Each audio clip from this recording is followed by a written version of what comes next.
Reactive training systems. So I've been doing a lot more front squats these days, and occasionally someone will ask me if I think that front squats are a thing that, basically everyone should do, or, is it more of just kind of a dealing with injuries type of movement or what? My thoughts on it are as such. I think front squats are useful to do if you've got the technical proficiency to do them. So when I first started doing front squats, as much as I'm doing them now, I had zero technical proficiency. I just wasn't very good at the movement in general. So it didn't do much to help me. It wouldn't have transferred very well to my back squat because everything that I was getting out of the movement was just basic skill acquisition. Now, later on, it got a bit better, but still the problem that a lot of people run into, they feel like the front squat is limited by their ability to hold the torso in position. So they're limited more by torso extension strength rather than leg strength or quad strength. And that's going to be true also in the beginning. So what's happening there is that you're kind of defaulting to your old motor patterns that you use for your back squat, and that just doesn't carry over quite as well when you're front squatting. That tendency to let your hips drift up and get some more hip involvement when the weight gets hard, that'll really bite you on the front squat. You'll dump the bar. So the way that you remedy that is you be patient. You're patient as you come out of the bottom.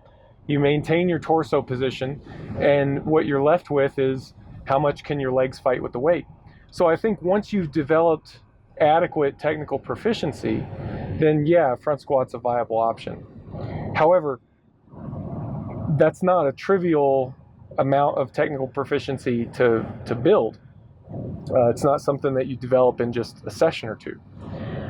It took me several months, and I would say, even though I'm treating the front squat like a competition lift, I'm still gaining technical proficiency at a pretty rapid rate, and I've been doing it for going on a year. There's a lot to learn with that movement, but once you get the hang of it, then I feel like it's got some decent carryover.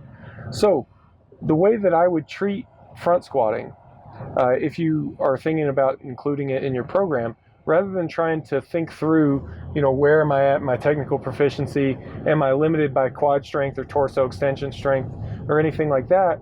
Which there's a lot of assumptions that are built into any sort of line of reasoning like that. One way to cut through all of that is to include it in a training block and monitor your results.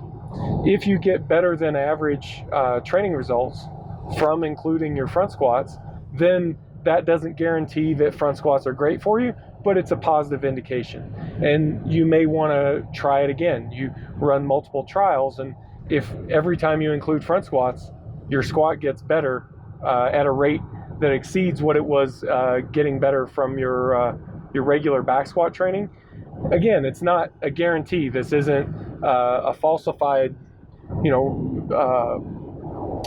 controlled trial that you're running here. This is more inductive, and it's more of a Bayesian type of approach. But the more trials you run, the more data points you gather, and you get to be a little bit more certain with each additional data point. So that's kind of how I would run it. If you try it and it works, then it works. And you can figure out why. It's useful to figure out why in a case like that. But reversing the causal chain doesn't often yield the same type of results. Thinking through the problem like, I'm weak here, therefore I should train X, Y, and Z. I mean, it's better than, a shot in the dark. It's better than a coin flip, but it's still often wrong, or at least suboptimal. So trying it, measuring your results, repeating these trials that paints a better and better picture over time, that's really the ideal way to figure out if this is going to be useful for you in terms of back squatting or not. If you're a physique athlete, it's really a different it's really a different question altogether. And I'm not sure that it's, to put it a different way, there's plenty of options that would tax your legs and probably do a better job than the front squat. However, you can run a similar sort of approach. It just takes a lot longer to gather relevant data points.